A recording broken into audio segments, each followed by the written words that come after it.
Welcome back to another super episode with Food Gastro. So, இன்னைக்கு நம்ம snacks சீரிஸ்ல next என்ன பண்ண போறோம்னு பாத்தீங்கன்னா எல்லாருக்குமே ரொம்ப தெரிஞ்ச ரெசிபி தான். அந்த ரெசிபி ஆனா வந்து ஒரு சின்ன டவுட்ஸ் இருக்கக்கூடிய ரெசிபி தான்.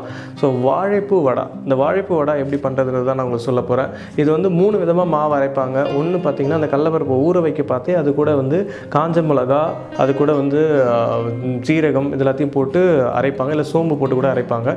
அந்த காஞ்ச மிளகா வந்து நம்ம தனியாக பிளெண்ட் பண்ணி போட முடியும். இது ஒரு அலாமினேட்டாக பண்ணக்கூடிய ஒரு விஷயம்ன்றதுனால இது நார்மல் ப்ரொசீஜர் படி பண்ண பார்த்து இந்த ஃபாஸ்ட்டாக போகிற டைமிங்கில் நம்மளுக்கு வந்து அது டைமிங் இருக்காது, டக்குன்னு மறந்துடும். இதை ஊற வைக்கணுமே, இது அரைக்கணுமே, அதுக்கெல்லாம் டைம் இருக்காதுன்னு சொல்லிட்டு. ஸோ இதை குயிக்காக பண்ணுறது எப்படின்னு பார்த்தீங்கன்னா, அதை ஒரு வார்ம் வாட்டரில் டக்குன்னு ஊற வச்சுட்டு எடுத்துகிட்டு இந்த மிளகா எல்லாத்தையும் தனியாக நம்ம ஒரு மிக்சியில் பிளெண்ட் பண்ணி அது கூட சேர்த்துட்டு வாழைப்பூவை க்ளீன் பண்ண பார்த்து உங்களுக்கு எல்லாருக்குமே தெரிஞ்ச விஷயம் தான். ப்ராப்பராக அதை நம்ம க்ளீன் பண்ணி ஷெட் பண்ணி இதோட சேர்த்து போட போகிறோம். ஸோ இது வந்து ஒரு கிளாசிக்கல் ப்ளஸ் கொஞ்சம் டவுட் இருக்கக்கூடிய டிஷ் தான். நாங்கள் எப்படி பண்ணுறோன்றதை வந்து பாருங்கள். இதுக்கு வந்து நீங்கள் ஒரு நாள் முன்னாடி ஊற வைக்கணும் அந்த விஷயங்கள்லாம் இல்லவே இல்லை. அப்படி பண்ணுறதும் நல்லா தான் இருக்கும். பட் ஆனால் இது குயிக்காக பண்ணணும். ஆனால் அந்த ஒரு மழை வர டைமிங்லாம் யாருக்குமே தெரியாது இல்லையா? அந்த மாதிரி அதை சாப்பிடணுன்னு நம்மளுக்கு தோணுச்சுன்னா நம்மளுக்கு தெரியவே தெரியாது. அதுக்கு இது வேணுமேன்னு சொல்லி மிஸ் பண்ணிவிடுவோம். அப்படி மிஸ் பண்ணாமல் பண்ணால் இந்த எபிசோடை பாருங்கள். வாங்க செய்ய ஆரம்பிச்சிடலாம்.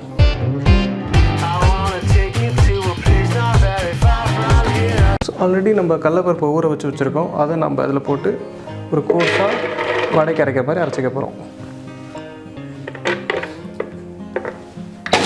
மசாலா வடைக்கு நம்ம ஒன்றும் பாதியமாகவே அரைச்சா போதும். ஸோ அந்த ஸ்டேஜில் அரைச்சிருக்கோம்.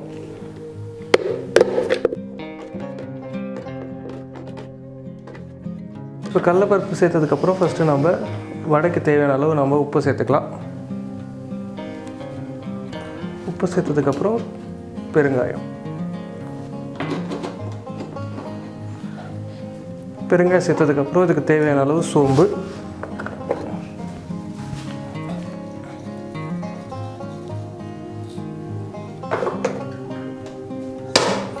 இப்போ நம்ம பூண்டு, காஞ்ச மிளகாய் இதெல்லாத்தையும் நல்லா இடித்து வச்சுருக்கோம். அதை நம்ம இப்போ சேர்க்க போகிறோம்.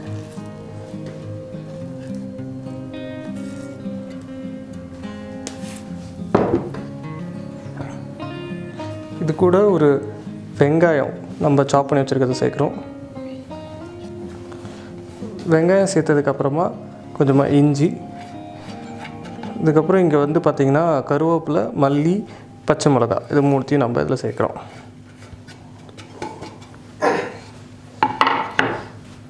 சேர்த்ததுக்கப்புறம் வாழைப்பூ,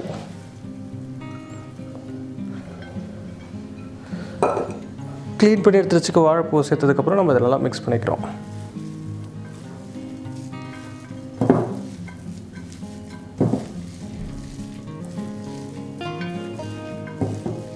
நம்ம மிக்ஸ் பண்ண வடை மிக்சரை இந்த மாதிரி சின்ன பால்ஸாக பிடிச்சிருக்கோம். இதை நம்ம நெட்டில் வச்சு தட்டி போட்டுக்க போகிறோம். ஸோ இந்த மாதிரி ஜென்டலாக ப்ரெஸ் பண்ணால் போதும். ப்ரெஸ் பண்ணிவிட்டு இந்த மாதிரி எடுத்து நம்ம போட்டுக்கலாம். இப்போ நம்ம செஞ்ச மாதிரி மற்ற வடைக்கும் நம்ம தட்டி போட்டுக்கலாம்.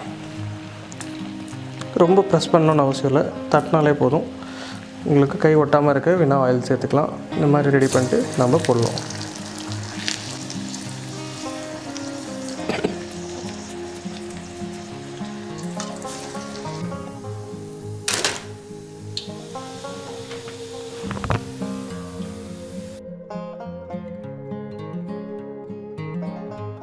ஸோ ரொம்ப குயிக் அண்ட் ஈஸியாக வாழைப்பூ வடை செஞ்சு காமிச்சாச்சு. இது நீங்கள் பார்த்தோன்னே தெரிஞ்சிருக்கும் இவ்வளோ ஈஸியாக இது நம்ம எப்படி மிஸ் பண்ணிட்டோம்னு சொல்லிட்டு. நீங்கள் கண்டிப்பாக அதை செஞ்சு பாருங்கள்.